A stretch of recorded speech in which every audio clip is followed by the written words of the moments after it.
But we begin with our big story, the presidential candidates hitting the campaign trail. The Biden campaign releasing a new ad slamming former President Trump.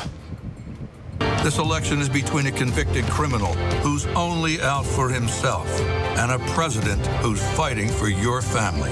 I'm Joe Biden. Now, the Trump campaign spokesperson responding on X that Biden and his team are using the opportunity to push what they say are coordinated political attacks against Trump. Now, joining us now, ABC News senior congressional correspondent Rachel Scott. Rachel, the race is heating up. The Biden campaign now really zeroing in on Trump's conviction in this new ad. Trump's team continues to call this a weaponization of the justice system. How do you see this factoring into next week's debate?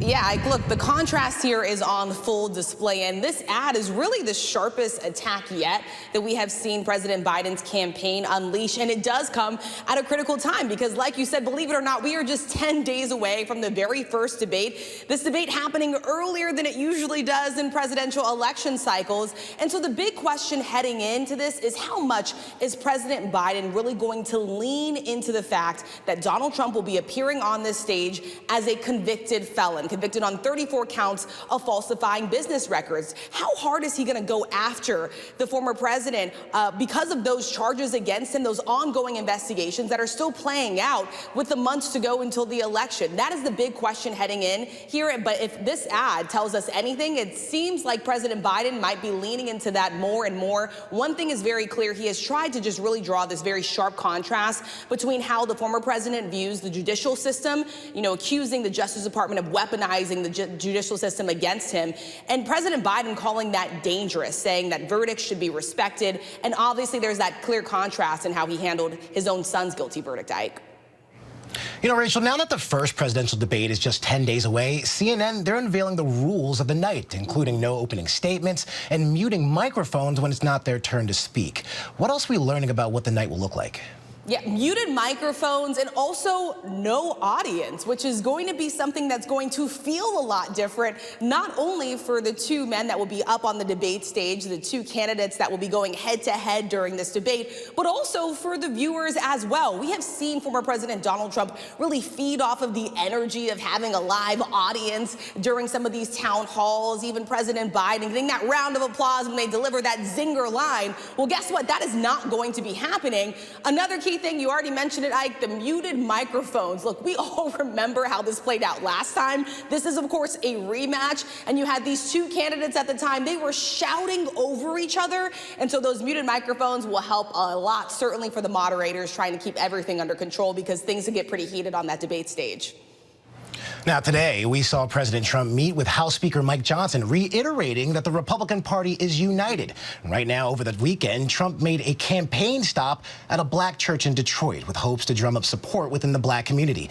How do you think this message of unity and this push for black voters will affect his campaign? Yeah, the former president really spent the weekend trying to make this appeal, this pitch to black voters in the critical battleground state of Michigan. He visited a black church in Detroit, and really at the cornerstone of his message here was really stepping up his attacks on immigrants. He said that the black community was suffering at the hands of people that were immigrating to the country illegally, that they were taking their jobs away from them. We've obviously heard the former president just months ago say that he believes that black voters maybe identify with him a little bit more because he has been charged in what he believes are false accusations into some of these ongoing criminal investigations. Look, Ike, you know this as well as I do. We've been out in the country, we've talked to voters. There are certainly a lot of black voters that find what the former president has said extremely, extremely offensive, but the Trump campaign making a play for the black vote. Now, Rachel, President Biden joined former President Obama and other celebrities for a big fundraiser in L.A. over the weekend, raising roughly $30 million. Now, Biden made the point to tell supporters that a vote for him is a vote for the Supreme Court. Do you think this is an effective strategy for energizing voters ahead of the election? It's one thing that is really top of mind for a lot of voters, especially Democratic voters, when you look at the Supreme Court overturning Roe versus Wade. And this is an issue that President Biden is campaigning on, the issue of abortion rights and reproductive rights. And so his message to voters is, look, the next president of the United States is going to have a lot of responsibility and could have the power to appoint 1 or 2 more Supreme Court justices. He's saying, look at what former President Donald Trump did. He appointed 3 of the 5 Supreme Court justices that overturned Roe, that cleared the way for 21 states to ban or heavily restrict access to abortion. The president certainly hoping that that message settles with the Democratic base, Ike. Rachel, thank you. I'm going to ask you if you could stay with us right now as we bring this story to our big story right now to our panel. They're joining us, ABC News contributor and op-ed columnist for the LA Times, LZ Granderson, ABC News contributor and former Republican congressman from New York, John Katko, and Democratic strategist and former special assistant to the president and director of message planning, Megan Hayes. Now, LZ, President Trump's campaign announced a Black Americans for Trump coalition over the weekend. He does appear to be making some inroads with black male voters.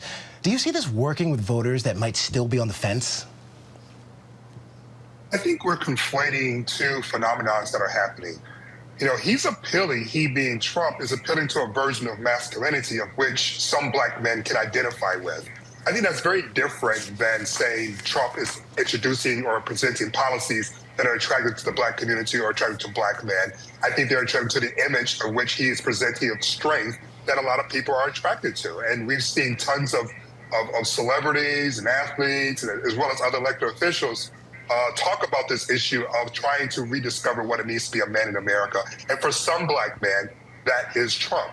For other black men, obviously, it's President Biden. And so I think what we should do is be careful not to assume just because someone rolled up into a black church, that means that they have black support. Because if you had panned that camera to the congregation, I don't think that congregation could sing, lift every voice and sing like the black churches I grew up in.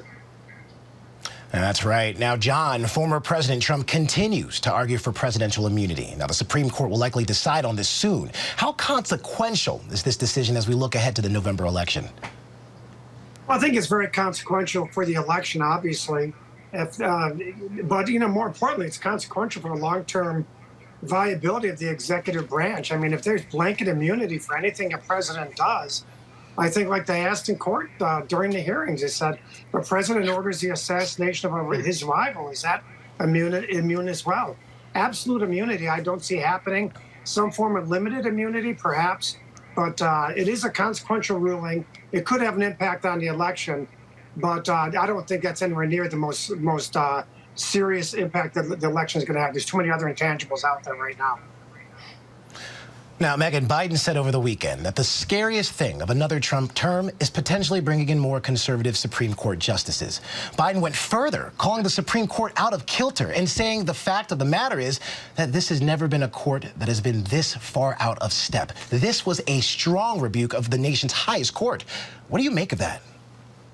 Yeah, I mean, I think that President Trump has the ability to appoint 2 more Supreme Court justices as we move into the next cycle here, and that means that he would have had 5 different Supreme Court justices, which will rule the court for the next 30 or 40 years. It's there are 2 Supreme Court justices right now that are really far right. They have severe ethics violations that federal judges wouldn't be able to do. So I think that's what he means about it being out of kilter. They're not, being impartial justices as they are supposed to be and being above everyone, in the way they make the laws. So I do think that is a severe consequence that elections have here. And I think that's a good thing that he's calling out so people realize that some of their freedoms, like reproductive freedoms, really do matter with justices and who the president is able to appoint.